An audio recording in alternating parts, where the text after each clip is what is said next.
An ancient Sumerian demigod travels the earth seeking eternal life. A medieval woodcutter discovers a hidden cave of gold by overhearing a secret password. These narratives function as the natural and cultural heritage of a society. According to anthropologist Alan Dundas, folklore serves as a resource of protection, reinforcing the specific rituals and morals a group needs to survive. Dundas framed folklore as a cultural mirror.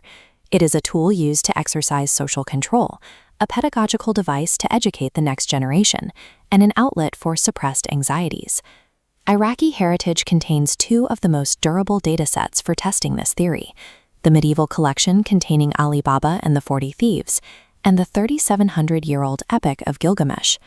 By tracking the textual lineage of these two stories, we can see how human societies engineer narratives to encode values and process existential dread across millennia. Ali Baba and the 40 Thieves is a fluid oral tradition, rather than a single, static manuscript from antiquity. The version we recognize today began with Syrian storyteller Hannah Diab, sharing the narrative orally in Paris with French Orientalist Antoine Galland. Galland integrated Diab's story into his translation, merging an oral history into the codified Arabian Nights. Even with this European filtration, the story retains the specific narrative mechanics and social tensions of its Middle Eastern origins. The primary conflict sets the measured, impoverished Ali Baba against his brother Qasim, whose wealth is defined by greed. This history of translation shows folklore as an adaptive strategy, retaining strict moral boundaries while shifting its presentation to meet a new audience's needs. The specific mechanics of the plot turn the story into an instructional device regarding the risks of greed and the value of loyalty. The story structurally punishes Qasim's unchecked desire for treasure with a violent death, while Ali Baba's caution allows him to survive and prosper. This modern children's book shows the story's current state. For modern audiences, the dismemberment and violence of the original oral version are often suppressed. However, the original story reveals that the true driver of the plot and its moral center is the slave girl Morgiana. Morgiana subverts standard power hierarchies, using her intelligence to identify the thieves' marks, pour boiling oil on the intruders, and ultimately kill the bandit leader. High-impact symbols like the Open Sesame Cave, seen here, act as mnemonic devices, ensuring the oral story's core threats remain memorable across generations. The narrative defines a complex model for moral duty and social control, demonstrating how a stratified society expects loyalty and intelligence to operate. Moving back 3 millennia to the Epic of Gilgamesh, the focus of the folklore shifts from urban morality to ancient existentialism. This epic is grounded in the physical reality of ancient Mesopotamia, the fertile crescent between the Tigris and Euphrates rivers. This map shows Uruk's specific location. Its river proximity made it a center for civilization, and the catastrophic floods defining its myths. Gilgamesh is widely accepted as a real historical figure, Uruk's 5th king ruling in the 26th century BCE. Over centuries, oral traditions exaggerated his reign, eventually elevating him to a demigod in Sumerian and Akkadian poetry.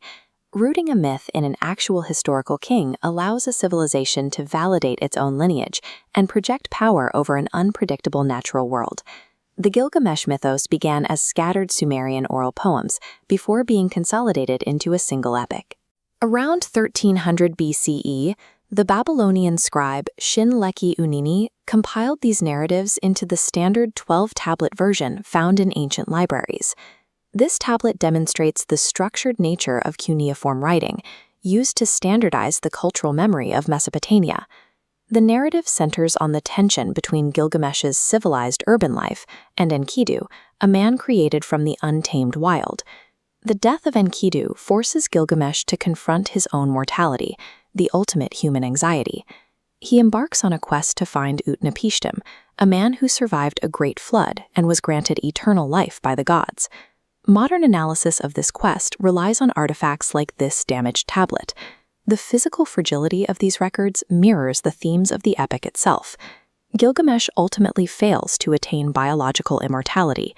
He falls asleep when he must stay awake, and a snake steals his magic plant of rejuvenation. The epic processes the fear of death by redefining immortality.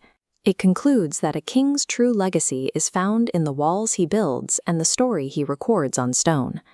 Comparing Ali Baba and Gilgamesh reveals how the functions of folklore recur across thousands of years. In our theoretical model, the loyalty of Morgiana enforces social control, while the death of Qasim acts as a pedagogical warning against greed. The Gilgamesh epic maps onto the final pillar, processing the existential anxiety of death by offering a model of legacy through creation. The chronological gap between these stories covers nearly 5,000 years. Ancient Mesopotamian anxieties focused on the fragility of human structures against a volatile environment. These eroded ruins are a physical testament to that ancient environment, where survival of a story on stone was the only reliable form of permanence. In the urbanized setting of Ali Baba, the landscape changed to focus on social mobility, wealth distribution, and class stratification.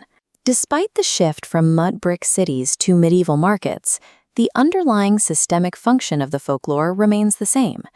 The durability of these stories is the result of oral transmission, translation, and recovery. These narratives show that the mechanisms for managing fear, defining morality, and seeking meaning recur in every era. Whether recorded in clay or print, the function of the cultural mirror remains constant.